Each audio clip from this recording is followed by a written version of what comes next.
Le 14 février 2012, à l'Espace Cristal, s'est déroulée la cérémonie officielle du lancement de la Fondation Ariel Glaser pour la lutte contre le sida pédiatrique, grâce à l'appui financier du PEPFAR, avec près de 300 invités de divers horizons. Sous le haut parrainage de Madame Dominique Ouattara, première dame de la République de Côte d'Ivoire et fondatrice de Children of Africa, la cérémonie a enregistré la participation de distingués invités, parmi lesquels Professeur Thérèse Ondrioman, ministre de la Santé et de la lutte contre le sida, Madame Jennifer Walsh, coordinatrice pays du PEPFAR, Dr Ekra Alexandre, co-directeur par intérim du CDC, Monsieur Hervé Ludovic Delis, représentant pays de l'UNICEF. Les fondations Elisabeth Glaser et Ariel Glaser étaient hautement représentées, respectivement par Tip Lyons, PDG de EGPAF, et par Monsieur Nicolas Djibo, président du conseil exécutif de la Fondation Ariel Glaser, accompagné de tous les membres de l'Assemblée générale. Sous le sceau de l'élimination du VIH pédiatrique en Côte d'Ivoire, l'événement a été marqué par deux temps forts. En premier lieu par une conférence de presse co-animée par la Fondation Ariel Glaser, EGPAF, le PENPEC, l'UNICEF et le RIP+, qui ont tous exprimé leur volonté commune de contribuer à l'élimination du sida pédiatrique à travers une volonté politique affirmée, une appropriation locale, un accroissement de la couverture des services de qualité et une forte implication communautaire. Un monde où des enfants naissent, marchent et grandissent sans le sida est loin d'être un simple slogan, mais un objectif atteignable. Local organizations like the Ariel Glaser Foundation will take the lead in delivering services to achieve our shared mission. Le programme national a donc des objectifs bien clairs, qui sont d'accroître les services en termes de couverture, de conseil et dépistage.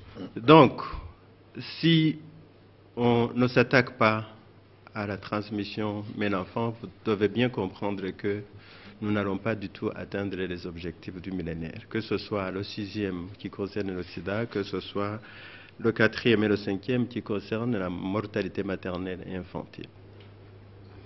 Pour atteindre l'objectif d'élimination du sida pédiatrique en 2015, il nous faut une forte implication communautaire. La conférence a été suivie par la cérémonie officielle de lancement, marquée par les différentes allocutions et les présentations sur le projet Cœur d'Ariel, la stratégie nationale d'élimination du sida pédiatrique et du PAN pour l'élimination du sida pédiatrique, produit en partenariat avec Uniwax. Unis, nous pouvons éliminer le sida pédiatrique. C'est un rêve, c'est notre rêve, c'est le rêve de la Fondation Ariel Glaser. Ensemble, avec tous, nous le pourrons. Our mission to reach all the families in Côte d'Ivoire who need our help is what drives us to the creation of local organizations. À engager résolument mon département et tous les acteurs à l'élimination du sida pédiatrique et à l'élimination de la transmission du VIH de la mère à l'enfant d'ici l'horizon 2015. Depuis le 17 septembre, avec la confiance qui nous est faite par le CDC dans le cadre du PEPFAR, nous avons agrandi la zone d'intervention. Maintenant, nous agissons sur 250 structures de santé dans 29 districts et dans 7 régions sanitaires. Nous visons plus de 100 000 femmes enceintes pour la PTSD et plus de 30 000 personnes à mesure de traitement sur le village, dont 6 à 8% d'entre eux. D'abord, il faut dire que le programme national est l'outil du ministère de la Santé pour la coordination des interventions pour les soins et les traitements des personnes qui vivent avec le VIH. Et pour ces récentes années, nos priorités sont l'élimination de la transmission de la mère à l'enfant et, ce faisant, du sida pédiatrique. Ce pagne symbolise aussi l'amour par sa couleur rose, pour rappeler l'amour des parents pour leur enfant. Ma vision pour l'avenir de nos enfants est celle d'une enfance sans sida.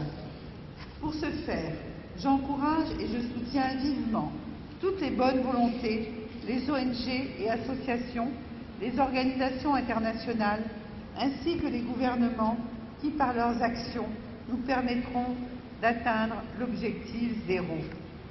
Zéro infection au VIH en Côte d'Ivoire. La cérémonie a pris fin par la coupure symbolique du gâteau, marquant la première année de la Fondation Ariel Glaser après l'allocution de Madame Dominique Ouattara. Ainsi s'achève cette journée historique et pleine d'espoir pour les enfants et les familles infectées par le sida en Côte d'Ivoire. Remerciement spécial au PEPFAR, plan d'urgence du gouvernement américain pour la lutte contre le sida, pour son appui financier, et aux partenaires, ministère de la Santé et de la lutte contre le sida, Elizabeth Glaser Pediatric AIDS Foundation, UNIWAX.